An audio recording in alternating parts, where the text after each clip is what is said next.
बताने वाला हूं कि ये वाली जानकारी आफ्टर ऑल हमने आपको बताई क्यों, आपके लिए इंपॉर्टेंट क्यों है। तो बताना मैं खुद बंदू। सो गाइस, अगर हम हमारे पीसी के अंदर जो आता है रैम, उसकी स्पेसिफिकेशन चेक करने जाते हैं या सर्च करने जाते हैं तो एक चीज हमको दिखती है MHz, जिसको हम बोलते हैं मेगाहर्ट्ज। तो आज के वीडियो के अंदर हम वही जानने वाले हैं कि आफ्टर ऑल मेगाहर्ट्ज होता क्या है, हमारे लिए क्यों इंपॉर्टेंट है। So this is Vipul sign in to its computer है।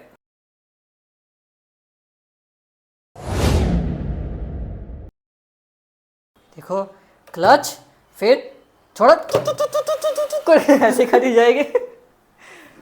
सो गाइस, जैसे कि अभी आपको विपुल ने बताया MHz के बारे में, तो ये सिंपली जो MHz है इसका फुल फॉर्म होता है मेगाहर्ट्ज। और ये मेगाहर्ट्ज आपके रैम के हिसाब से करता क्या है, यही थोड़ा समझ लेते हैं। जैसे कि ये जो मेगाहर्ट्ज है इसका एक टेक्निकल टर्म भी है जिसको हम कहते हैं क्लॉक स्पीड। और ये जो क्लॉक स्पीड है ये आपके रैम के स्पीड को डिफाइन करता है कि आपका जो रैम है वो कितनी स्पीड में आ जाएगा। जैसे कि मैंने अभी किया था ना ऐसे वाला, तो वैसे ही वो कितनी स्पीड में जा सकता है, कितनी स्पीड में ऑपरेट हो सकता है। फॉर एग्जाम्पल, ये मेरे पास यहाँ पे एक सिस्टम है, तो यहाँ पे आप देख सकते हो अंदर एक G स्किल का रैम है। और ये जो रैम है ये 3200 मेगाहर्ट्ज का है। जैसे कि थोड़ा सा यहाँ पे दिखा देता हूँ, थोड़ा सा मैक्सिमस कर दिया जाए। यहाँ पे आप देख सकते हो इसे, ये यहाँ पे 3200 मेगाहर्ट्ज का है। और मैं थोड़ी देर में आपको बता दूंगा कि ये मैंने किस तरीके से देखा, थोड़ा सा दिखा दूंगा कि कैसे इसको देखा जाता है, ठीक है। तो ये 3200 मेगाहर्ट्ज का है। इसका मतलब सिंपली ये होता है कि ये जो रैम है ये एक सेकेंड में 3200 मिलियंस क्लॉक साइकिल्स को कंप्लीट कर सकता है। सिंपली ऐसे ही अगर आपके सिस्टम में, आपके कंप्यूटर वाले सिस्टम में अगर मान लीजिए 1333 मेगाहर्ट्ज वाला रैम है, तो इसका मतलब वो 13 मिलियंस क्लॉक साइकिल्स एक सेकंड में कंप्लीट कर सकता है। तो थोड़ा कंपैरिजन आप समझ सकते हो कि इसकी स्पीड मतलब ज़्यादा है। ऐसे ही इससे ज़्यादा वाले भी मेगाहर्ट्ज मार्केट में मिलते हैं।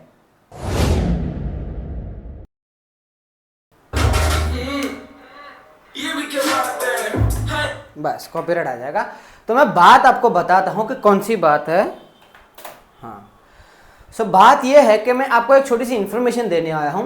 जैसे कि सैम ने बताया कि रैम के अंदर यूज किया जाता है मेगाहर्ट्ज, वैसे ही हमारा जो प्रोसेसर होता है CPU, उसके अंदर यूज किया जाता है गीगाहर्ट्ज। जो रैम होता है वो मिलियंस के अंदर क्लॉक साइकिल्स कंप्लीट करता है, लेकिन जो CPU होता है वो बिलियंस के अंदर क्लॉक साइकिल्स कंप्लीट करता है। सो यहाँ पर थोड़े से एग्जांपल्स दिखाए जाएंगे। जैसे कि यहाँ पर आप देख सकते हो सिलेक्टेड है मेमोरी, मतलब रैम। यहाँ पर 3200 मेगाहर्ट्ज लिखा हुआ है, इसका मतलब 32 मिलियन क्लॉक साइकिल्स कंप्लीट करेगा एक सेकंड के अंदर। वैसे ही यहाँ पर हम जैसे कि CPU को सिलेक्ट करें, अब ये यहाँ पर वेरी हो रहा है सिचुएशन के हिसाब से, ये 3.9 तक जाता है और इसका बेस स्पीड यहाँ पर देख सकते हैं 3.9 गीगाहर्ट्ज। इसका मतलब ये एक सेकंड के अंदर 39 बिलियन क्लॉक साइकिल्स कंप्लीट करेगा। अभी मैं आपको बताता हूं कि मार्केट में कितने मेगाहर्ट्ज से लेकर कितनी स्पीड तक की रैम्स अवेलेबल है। 333 मेगाहर्ट्ज से लेकर इतनी छोटी सी स्पीड से लेकर 8400 मेगाहर्ट्ज तक की स्पीड अवेलेबल है। मैं आपको दिखा भी देता हूं। यहाँ पर जैसे कि हम देख सकते हैं एक लैपटॉप रैम मेरे को मिली है जिसकी स्पीड है 333 मेगाहर्ट्ज। और अभी हम आगे बढ़ते हैं तो हमको हाईएस्ट स्पीड मिली है 8400 मेगाहर्ट्ज, जो कि DDR5 है। अब 8400 मेगाहर्ट्ज मतलब 84 मिलियन क्लॉक साइकिल्स कंप्लीट करता है एक सेकंड के अंदर। इसका मतलब तो हमने बता दिया। अब ये वाली जो हाईएस्ट स्पीड रैम है वो अभी हमको ज़रूरत नहीं है। मैं आपको एग्जांपल देता हूँ मेरे पीसी का। यहाँ पर हम देख सकते हैं, जैसे कि मेरा पीसी है, इसके अंदर 3 रैम लगी हुई है, टोटल 40 GB की रैम है और ग्राफिक कार्ड है 4060, ऐसी सब काफ़ी सारी चीज़ें लगी हुई है। डिस्क्रिप्शन आपको लिंक में मिल जाएगा। अब ये वाला जो पीसी है इसके अंदर 3200 मेगाहर्ट्ज की रैम लगी हुई है। इसके अंदर मैं GTA 5 चला सकता हूँ, फोर्जा चला सकता हूँ, Adobe Premiere Pro, After Effects, यहाँ पर आप फोर्जा देख सकते हो और GTA 5 भी इंस्टॉल है, वो भी आप देख सकते हो। तो ऐसी काफ़ी सारी चीज़ें मैं इसके अंदर चला सकता हूँ। तो इससे आप एग्जाम्पल अंदाज़ा लगा सकते हो कि 3200 megahertz is enough for this kind of things. अगर आपको चाहिए तो आप 4000 में भी जा सकते हो, 4200 में भी जा सकते हो, लेकिन वो आपको थोड़ा कॉस्टली पड़ जाएगा। और अगर आपको गेम्स नहीं खेलनी, हैवी सॉफ्टवेयर यूज़ नहीं करने, तो 1600 मेगाहर्ट्ज आता है, 1300 मेगाहर्ट्ज आता है, 2100 मेगाहर्ट्ज आता है, मैक्सिमम आप 2600 मेगाहर्ट्ज तक भी जा सकते हो। इतना ज़्यादा पैसा खर्च करने की ज़रूरत नहीं है। और अभी मैं आपको यहाँ पर एक दिखा देता हूँ, जैसे कि यहाँ पर हम देख सकते हैं 8200 मेगाहर्ट्ज की यहाँ पर मेरे को रैम मिली है, जिसकी प्राइस है 48,867। अब ये वाली जो रैम है, इतनी सारी जो स्पीड है, वो प्रोफेशनल इंडस्ट्रियल लेवल में काम होता है, जैसे कि बड़ी बड़ी मूवी शूट होना, एनिमेशंस क्रिएट करना, गेम्स डेवलप करना। सो ओवरऑल अभी मार्केट में समराइज करूँ तो 333 मेगाहर्ट्ज से लेकर 8400 मेगाहर्ट्ज तक की रैम्स अवेलेबल है, जिसके अंदर मैं अभी आपको रिकमेंड करूंगा 3200 मेगाहर्ट्ज में आप जा सकते हो, क्योंकि 3200 मेगाहर्ट्ज की काफ़ी सारे रैम्स अवेलेबल है अमेजोन पे, और वो इतनी महंगी भी मेरे को तो लगी नहीं मेरे हिसाब से। तो वो अगर आप चाहिए तो आप परचेस कर सकते हो। हाँ, 2 या 3 हज़ार में हमको मिल ही जाती है। तो 3200 megahertz is completely good, more than enough. आपको अगर चाहिए तो चुपचाप 3200 मेगाहर्ट्ज आप सर्च कर सकते हो। अगर आपका मदरबोर्ड DDR5 सपोर्ट करता तो DDR5 लेना बेटर है। सो बस ये इन्फॉर्मेशन था। कोई भी आपको कंफ्यूजन हो कमेंट्स में बिंदास पूछ सकते हो। सो गाइस, अब मैं आपको बताने वाला हूं कि ये वाली जानकारी आफ्टर ऑल हमने आपको बताई क्यों, आपके लिए इंपॉर्टेंट क्यों है।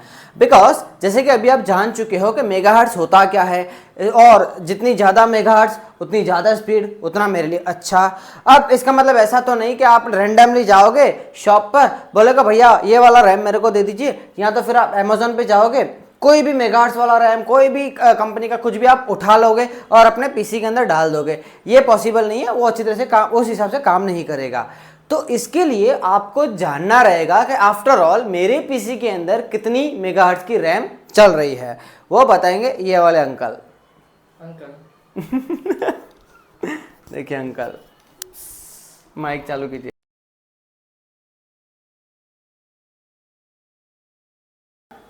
एक्शन।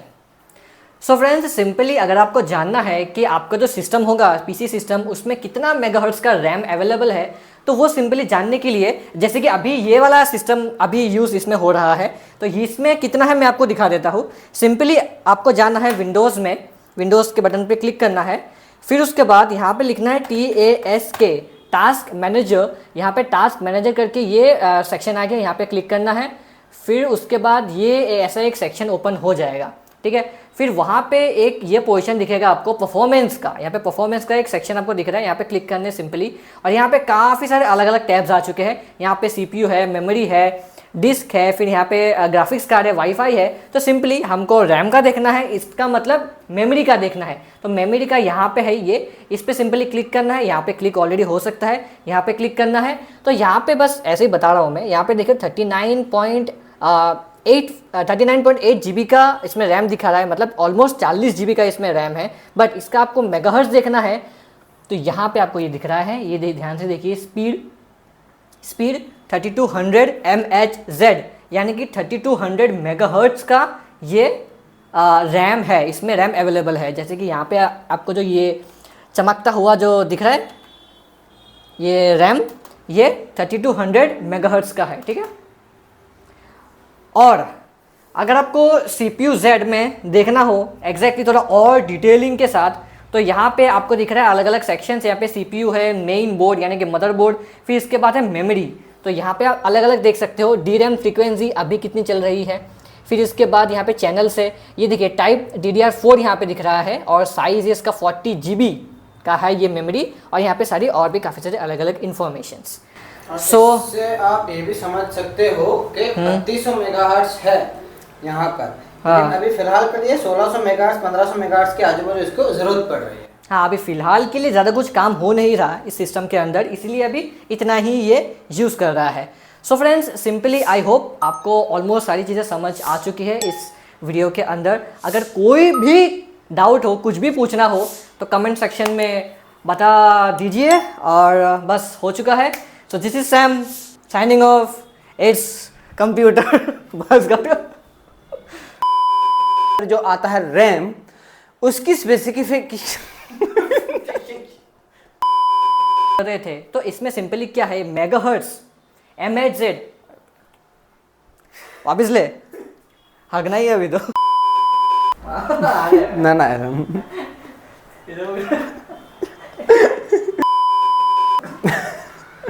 टेक 9। चलो बाहर तो देखा कितना मस्त चल रहा है। पता नहीं स्मेल आ रही है क्या? नहीं आ रही।